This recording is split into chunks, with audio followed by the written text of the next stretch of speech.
Guys, welcome to my first video here on my channel. My name is Hillary and I thank you so much for watching. Today we're just going to be doing a top 10 nail polish picks for fall.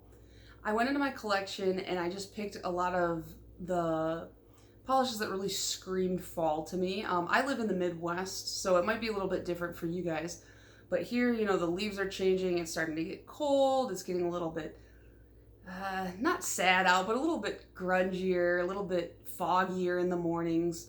So I picked 10 polishes that I really think reflect a lot of those fall feelings I have. I tried to go in and pick across a bunch of different brands, so I have no doubles here, just 10 different brands, as well as kind of a variety of colors and textures and finishes, because one thing I really love about fall is I really get to get into those chunkier, grittier, grungier polishes that maybe in summer just don't feel really right on my nails.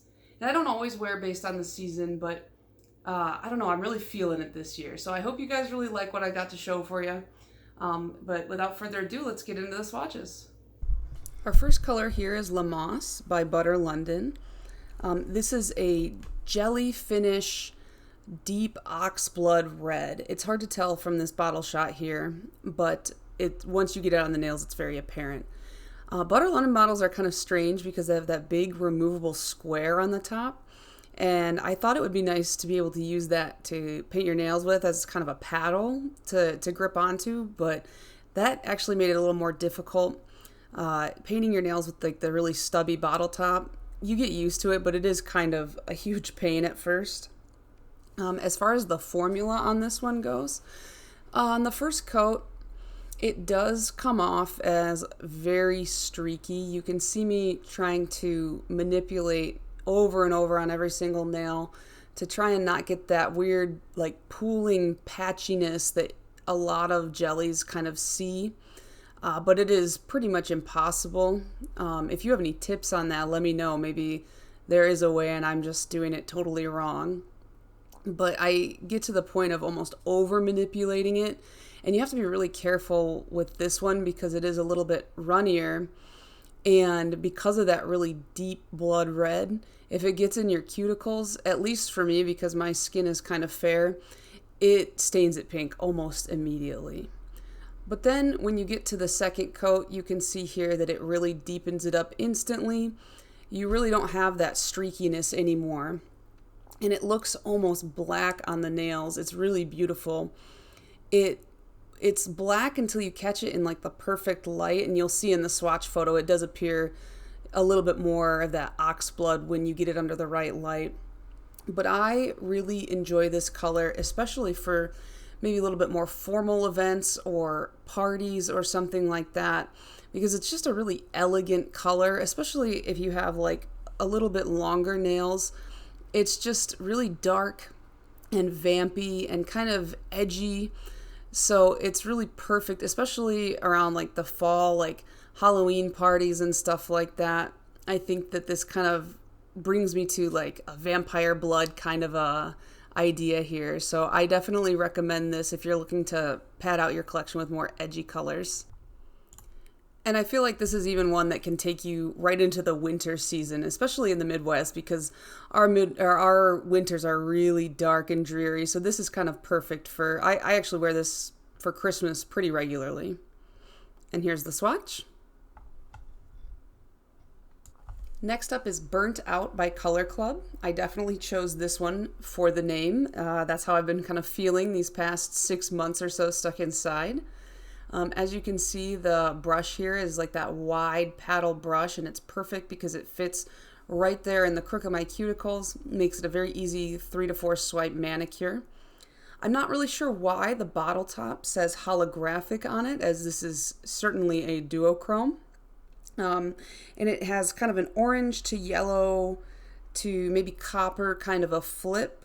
You can see some blues and greens on the outer edge of the bottle when you're looking at it. I don't see those too much in the nail polish itself once it's on the nails. But here is my live swatch. I'm doing it over 2 natural nails and then 2 that have been painted with Holo Taco's 1 Coat Black so that you can see how much faster it really deepens up And that's typical of most duo and multi-chromes. If you put them over black, the color payoff, because the light, I think, bounces off that black a lot more than just your clear nail. So it really makes it a much richer color, especially on that first coat. But as you can see, once we get into that second coat, it does deepen up quite a bit on the natural nail to the point where you don't really need it if that's the course you're going to go. However, if you do 2 coats over black, I don't really see too much of a difference. I don't think it's necessary.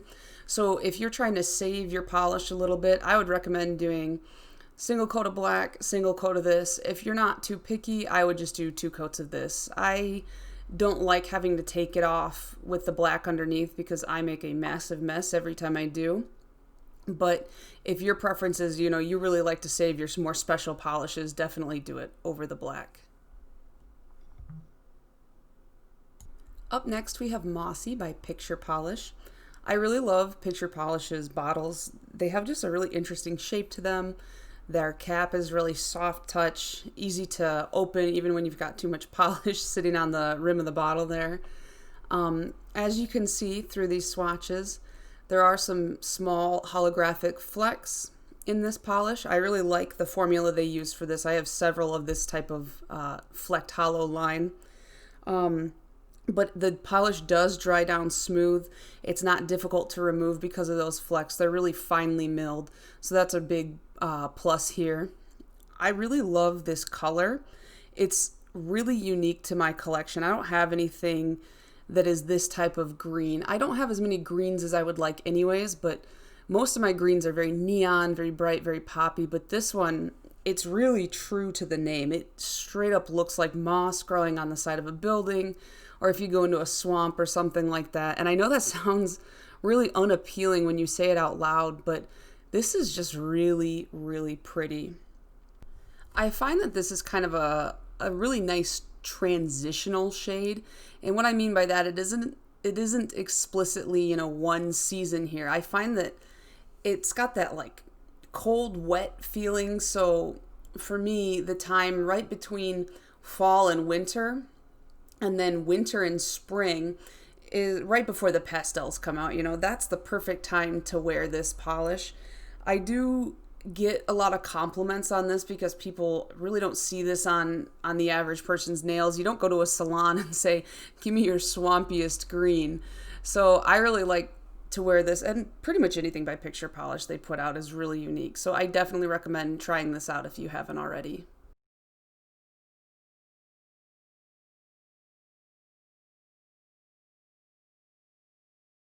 Here we have High on Hope by Orly. This is probably the most standout, like doesn't fit in shade out of the 10 that I've picked here. But I really feel fall vibes when I pick this because it's got that dusty, almost denim blue that kind of reminds me of the dusty skies when you first wake up in the morning, you're going to work or school. It's just that deep clouded sky that really doesn't go away until like noon or 1 here. And if you look at the bottle, it has a lot of fuchsia pink and gold shimmer running through it. And I don't feel like you can see the stark color contrast here on the nail, but I do think you can see the shimmer. The light does reflect off that. It's another one of those soft touch, kind of rubberized caps for the bottle here. And the brush is really thin. I don't technically have a preference for like a thinner or a thick brush. It really depends on the formula that it's paired with. I don't have an issue with this brush being super thin, even when I have really long nails, because I feel like it gives me a lot more control on whether or not those polishes run into my cuticles or not. As far as the formula goes, I don't think that it's too streaky. It's opaque enough to cover the nail line, but it's still sheer enough that you can see those shimmers reflecting through, and you can especially see them coming through now here on this coat.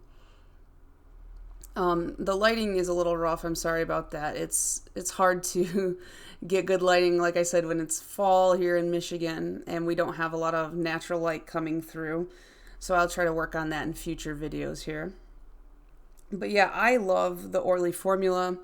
I don't think I've ever really had a miss with Orly, and they have huge bottles, huge tall caps that you can really grip on. They're rubberized, like I said, so really easy to work with polish, and I really like this one for fall as well.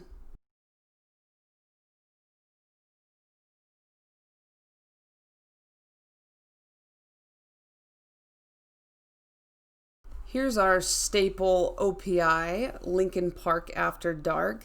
If you're a nail polish collector, you probably do have or have had at one point in your life this polish in your collection.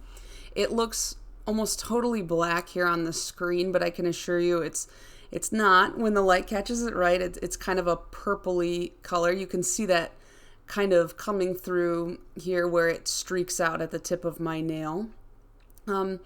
It's got a good formula. I've never had any issue with this. I know sometimes with mainstream polishes, they can be very hit or miss depending on the polish, depending on when you bought it, all that sort of thing. This is another one where I have to be very controlled on where it gets on my nail because of that deep purpley shade. If it gets in my cuticles, it is stained and it is not coming out for days. So when I'm using these deeper colors, I really try to be extra cautious. Right here you can really see that purple kind of coming through on my pinky nail. The only reason it looks streaky on my pinky is because I took too much off the brush that first run through. But this is just like the La Moss shade. I think this is another really beautiful, vampy, elegant color to wear to a party, to any kind of event you have to go to. This is really easy to find. Any place that carries O.P.I will likely have this shade because it is such a staple. I think it's one of their best sellers. I'm not sure, but I feel like I saw that somewhere. But yeah, this polish, it's got kind of a jelly-like, it's super shiny when it dries down, but of course I put top coat on everything, so it doesn't even matter if it dries shiny or dull. It's always getting a top coat from me. As far as removing this goes, I have to be extra careful because it gets into my cuticles. So typically with colors like this, I wear a peel-off base coat just to protect myself.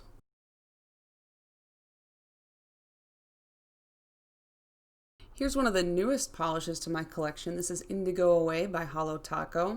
This is just a really simple, plain cream, indigo, purple, blue, blurple, whatever you want to call it, kind of a color.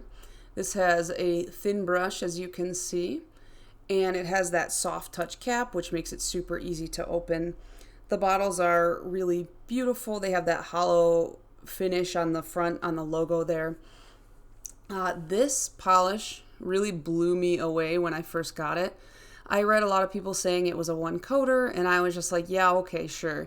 Because a lot of people say like, oh, one coater, but my nails are usually about triple the length of what you're seeing here. So you can really see my visible nail line shining through just because of the nature of that's how long nails are. But as you can see here, with one single coat, it is already so rich, so deep, no nail line is visible. It was insane to me. And you know, her one coat black is the same way. I don't have the not milky white from this line yet, but I'm intending to get it soon because I want to collect all the Holo polishes here. I'm about halfway, maybe 65% of the way there, so maybe if she slows down on the releases, I'll be able to catch up. But anyways, yeah, this is definitely a one coater on me, even using like a thinner coat. But because of my nature, I do two coats of everything at a minimum. I can't walk around with one coat on my nails. It feels too thin. It doesn't feel right to me. So I went in and I put on a second coat, and I guess it deepens it up a little bit. It makes it a little bit darker, closer to black. But overall, you don't need the second coat. It's just for my own insanity, really. And I feel like these darker colors are really nice. It's got kind of a spooky feel to it. So I stuck this in with my fall recommendations here because I feel like this is definitely a time to be wearing this. This isn't really, if you go by seasons, a super summer or spring color. Definitely fall, winter for this one.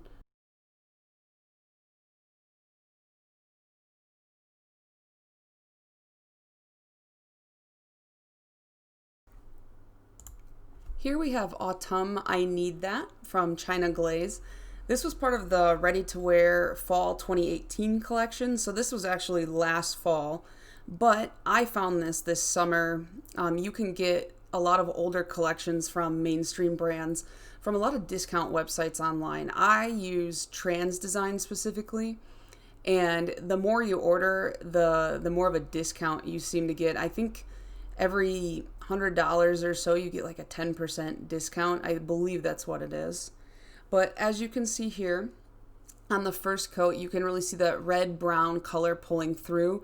It is a little bit sheer and a little bit streaky, but that will be taken care of on the second coat for sure. You can also see there's some shimmer running through it, really fine, so it's not difficult to remove when that comes time to do so. But it's got like a hollow kind of shift to it, at least that's the way it looks in the bottle.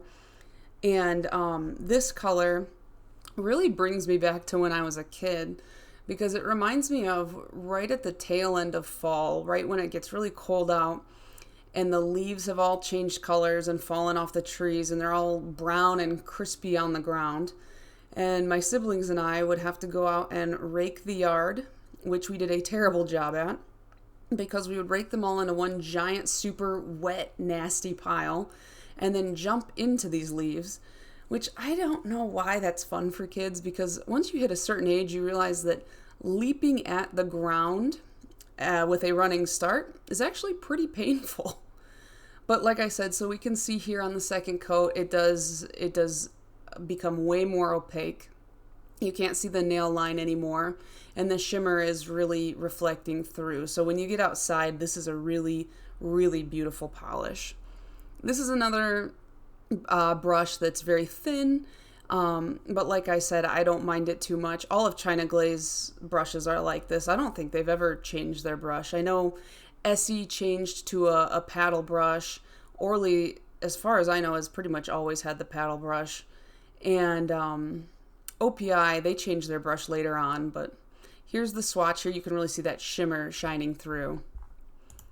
Here's probably the most boring nail polish on my list here. This is Chinchilly by Essie. This is incidentally the only nail polish that I've ever used up entirely and repurchased.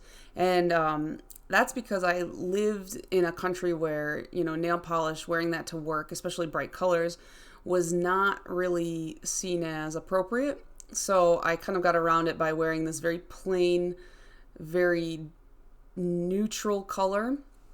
And I kind of was forced to fall in love with it by wearing this pretty much every day for a year. So I did end up repurchasing it after a year of not having it. I really missed it.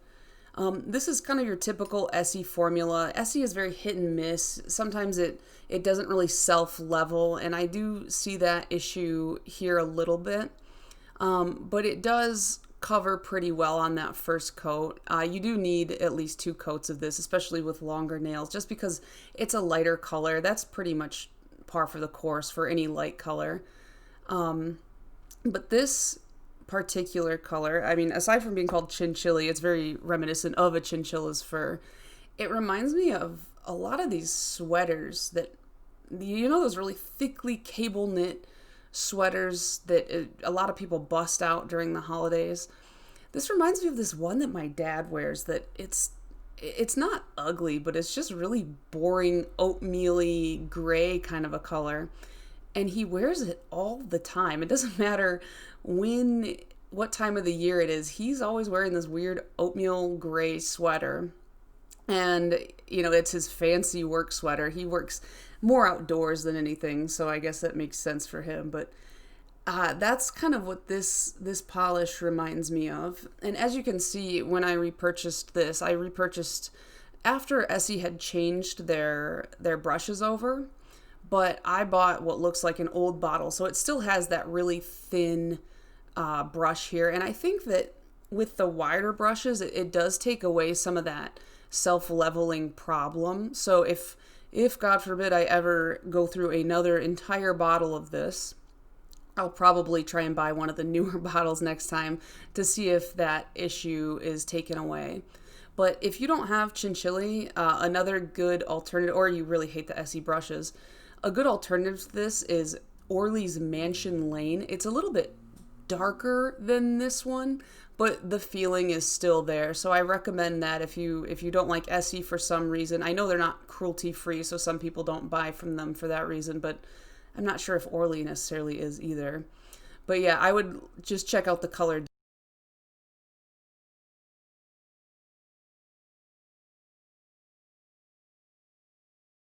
This nail polish here is Pride by Different Dimensions.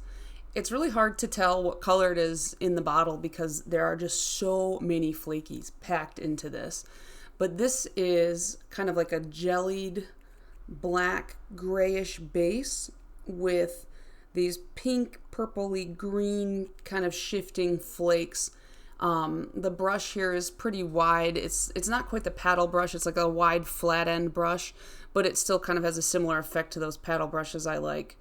Now on the first coat, you kind of see it's very sheer because of that black jelly, but with most jellies, at the second or third coat, it is really built up. I only did 2 today for the swatches and the photos, but even with just 2, it really builds up nicely, even on my free edge there. I love this polish. Different Dimensions does flakies just so well. They jam them into their polishes. Everything is so beautiful. It's still pretty easy to get off. I don't find flakies too difficult to scrub off. Maybe like 1 or 2 will get stuck on the nail. But here we go on the second coat, and look at that. It's just like instantly built up. It's so beautiful.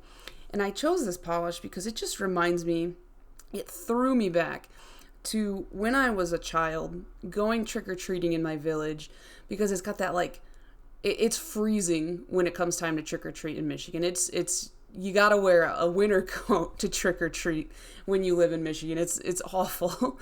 But it's that dark, creepy night with all the leaves changed colors, all the creepy lights and stuff. Everybody went all out in my village just decorating their houses.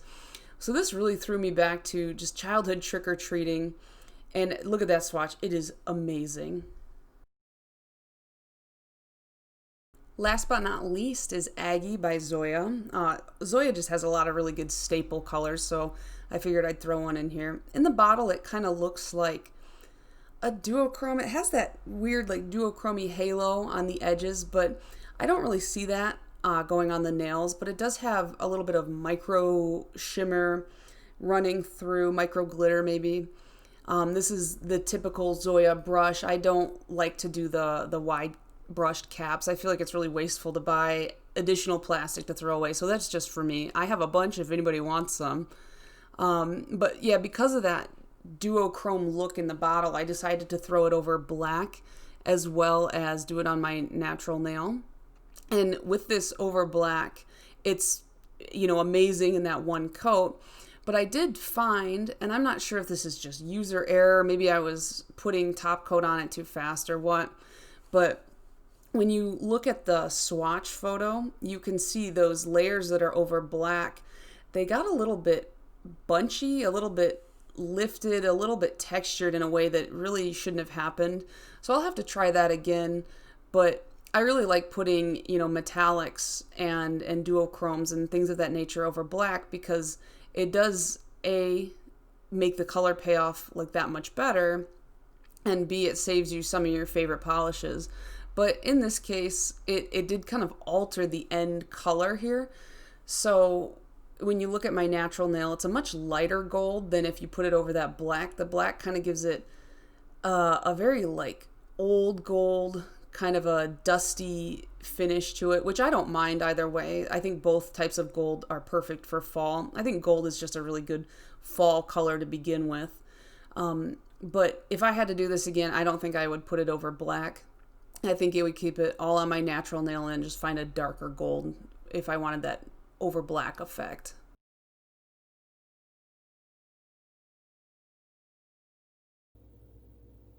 So that's all for the swatches. Let me know what you guys think down below. Are any of these your favorites, or do you have a completely different fall go-to? As for me, out of the ones that I showed you, my favorite is definitely Pride by Different Dimensions. I love their flakies. They're so good. There's just something you don't get from a mainstream brand with these like smaller Indian boutique brands. but they just really put so much more of a punch into them. And this is no different, just it is loaded with flakies. When you look at the bottle shot, it's just like, all you see is flakies throughout this whole bottle. I couldn't even tell you it was black because that's how many flakies are packed into this. So I really recommend not only picking this up from different dimensions, but checking out a lot more of their other flakies, because that's what I've been loading up on recently in my collection. But anyways, you know, leave me a comment down below. Let me know what you guys think. Let me know what else you'd like to see from me. I'm going to be doing a lot more of these, you know, swatch and reviews, and I have a lot of other cool videos planned for the future. Thanks for watching. Bye.